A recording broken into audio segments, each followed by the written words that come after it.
If you want to sound as deep as Billie Eilish, you need her vocabulary. Birds of a feather is packed with phrases that native speakers actually use. Let's break down the 7 most viral lines so you can use them too. So what does this actually mean? It's not about literal birds. It describes two people who are exactly alike, whether it's their personality or just what they like. Think about it like this. We both love 90s fashion. We're birds of a feather. This actually comes from the old proverb, birds of a feather flock together. Basically, if you're similar, you belong together.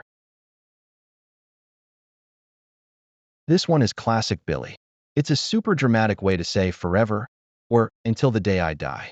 You'd say something like, I'll be a fan of her music till I'm in the grave. Since a grave is where people are buried, you're telling someone your commitment is lifelong. No turning back. Even darker than the last one. This means you'll stay until you literally decay or until the very end of time.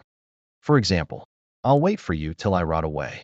To rot is what happens to organic things after they're gone. It's that raw, intense loyalty that Billy is famous for. We've all been here. This is when you feel like life is just easier or happier when you're by yourself. Like, I used to think I was better alone, but then I met you. It's that internal struggle of someone who loves their independence until they find that one person who changes everything. Okay, keep this one for your friends. It means someone is lying, bragging, or just talking total nonsense. If a guy says he's a millionaire but can't pay for coffee, he's full of shit. It's very informal and pretty aggressive, so only use it when you're 100% sure someone is lying. This is very modern slang. You're asking if someone is joking or if they're just putting on a performance. Imagine your friend says they're quitting their job to become a clown. You'd say, wait, tell me it's a bit. In comedy, a bit is a short act. So you're asking, are you being serious right now, or is this a joke? This is the ultimate soulmate phrase.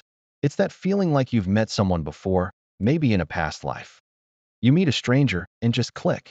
You tell them, I feel like I knew you in another life. It's for those instant, deep connections where a new person feels immediately familiar to your soul.